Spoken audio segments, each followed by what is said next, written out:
So, let's say you're a smart, capable professional. You keep trying to learn AI at work, but for some reason, you just can't seem to make it stick. Well, you should know there's actually a specific name for that pattern. And believe me, once you have the name for it, it changes everything about what you do next. Let's break down what's really happening here. Does this sound familiar? You decide, okay, today's the day. I'm finally going to figure out these AI tools. You open up a new tab, you start to type, and then something just stops you. You end up closing it, and that whole cycle just keeps repeating. I'm here to tell you, you're not alone, and this has nothing to do with a lack of discipline. You see, most people who feel this way are actually caught in something we can call the frustrating AI loop. It's this very common, very private experience that we almost never talk about out loud. And it looks something like this. Step 1. You open the tool with a real question, something from your actual work. Step 2. The answer comes back and it's just off, It's way too generic, or it kind of sounds like someone who read a book about your job but has never actually done it. Step 3. This quiet little conclusion forms in your head. Yeah, this isn't for someone like me. And finally, step 4. You close the tab telling yourself, I'll come back to it later. But somehow, later never really comes. But see, the real problem isn't just that you close the tab. It's what happens right after that. It's how we explain that behavior to ourselves. And that self-diagnosis, it's almost always wrong. We start solving for the completely wrong problem. We tell ourselves it's laziness, or we blame it on being too busy. We might even chalk it up to being resistant to change. But here's the crucial part.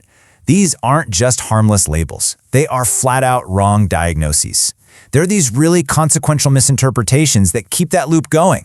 Because as long as we believe them, nothing we try next is ever going to work.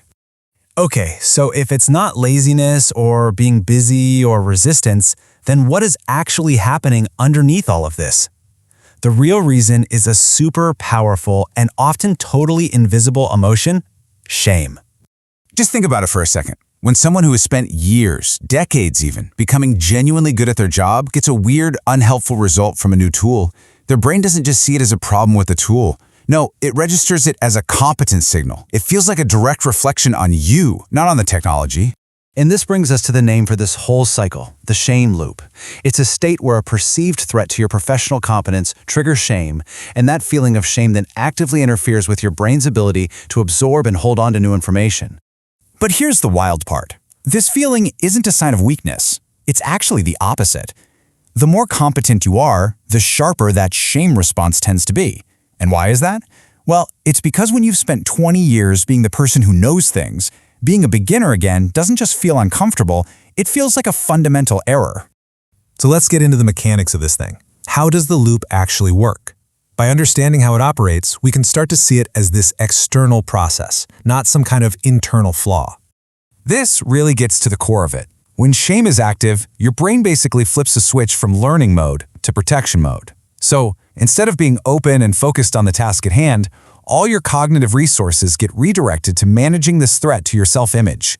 Your brain literally starts scanning for the nearest exit, and your ability to actually absorb new information gets blocked. And if you take one thing away from this, please let it be this reframe.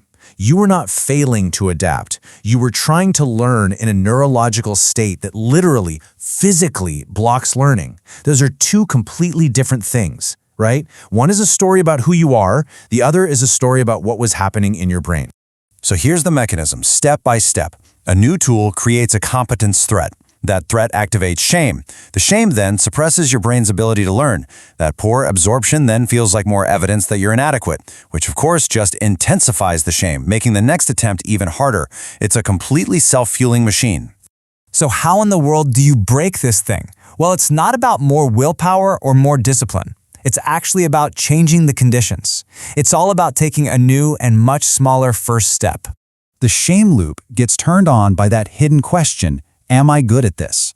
That's the old approach. It turns every single interaction into a test of your competence.